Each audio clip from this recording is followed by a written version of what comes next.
is a basis for a good business partnership. Oh boy. That's, I yeah. can't disagree with that anymore if you spoon-fed it to me somehow, some way.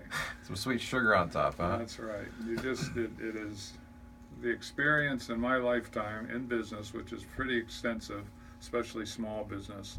Friendships and business partnerships really don't go very well together at all. Well, let me be sure that when I clarify, when I say friends, it isn't just friends, because it could be relatives, right? It could be siblings, it could be cousins, because often people are very good friends with their siblings or cousins. It could also be a spouse. Often people's best friends are their spouses, and so it's a common thing of saying, hey, let's get started, and let's get, because we're such good friends, we make great business partners. And there are a lot of potential downfalls with that, to get into it, that most people just don't consider, because it's so easy, because that person's there, they're in your life a lot, you trust them, and you figure, hey, this could be good. So there's a couple things that we'll throw out here. I want to kind of start here, Jack, is a couple of those potential downfalls, and one of them that we see is that you won't have the difficult conversations. You look past stuff that you otherwise wouldn't, because it's your buddy, it's your friend. You'll kind of let things slide a little bit. Whereas if that somebody wasn't your friend, your brother, your sister, your cousin, your spouse, you'd be all over that person for it. But you should interview these people as though they're strangers coming in on a typical job interview. You don't give them the pass, which is what people do so often. I know my brother, I've known him all my life, or my good friend. Well, you've known him in a whole different capacity. And if we've seen one thing, it is that money, especially if it gets up in a significant range, money changes behavior drastically. It's rare that somebody doesn't change their spot, so to speak, if they're a leopard. Are they a leopard? If they are, that's where you change spots, or don't, right? Leopards or cheetahs, or somebody's got spots, right? Well, as you're talking about that, Jack, I wonder if here's maybe a good way to kind of do it. I think most of us have been on family vacations before.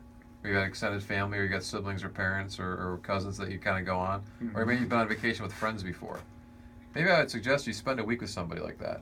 And you get to see, because what happens is you have these little things when you spend a few hours with somebody, or half a day with somebody, it doesn't really grind on you. You spend a week with somebody in close quarters, things start to come out that maybe you were overlooking before. So maybe I suggest that if you're thinking about that, maybe you spend a little time go on vacation with somebody like that to kind of see. Even have them over the house for a weekend. Have them spend a couple of nights. Right. I mean, even that would be. Okay, that's a good idea. The biggest thing is that there are different expectations between a work environment, a business environment, and a friendship. You're meeting for different reasons, different purposes. And you don't know, once you start to get into business, where Adam's one of my best friends in the world here. Well, are they going to cooperate when we get into a business setting? I've never done business with them. Will he want to take charge, or do I want to take charge? Is the skill level appropriate? Has my partner to be, has he really had the experience necessary to balance whatever our business purpose is?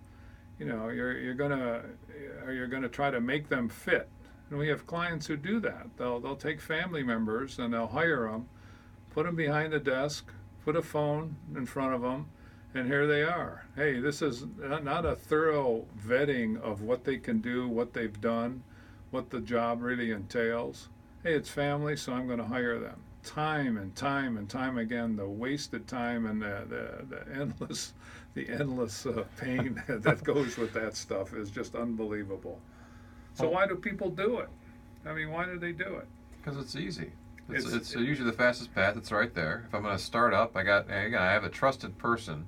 Typically, if they're a good friend like that, you tend to trust them pretty well. And it's a path of least resistance to a certain extent, at least early on. And I think often they haven't thought about, what happens if it doesn't go well. All of a sudden, things outside of work become a bit awkward. Or what happens is, maybe you had some, the reason that they were such a good friend of yours is you had some good hobbies or things that you enjoyed doing. Now all of a sudden, all you talk about is work and work-related stuff, no matter where you are. you're out on a fishing boat, doing something that you absolutely love to do with this person, and all of a sudden all you can talk about is work stuff instead of having a good That's time right. together, Everything right? changes, and if you're passionate about something, it's your idea pretty much, and you're all excited about it. You want your friends to celebrate with you, but it doesn't work out. I'm wondering if we have anybody out there right now. 440-946-9468. Do you have any issues with family and friends in your business? I know we got a few small business owners out here, and we'd like to hear any stories or comments you have, because we have found it usually doesn't work. It does work sometimes, and there are success stories. We've Sure. experienced those. I grew up with one of them. My parents worked together for 40 years, but I thought that was the norm. And as we got more into doing what we're doing here in terms of maximum value partners and coaching small companies, we realized how unusual my parents were and their ability to be able to kind of, to separate the personal stuff from the friendship stuff, or and the business stuff. It's very, very difficult to do.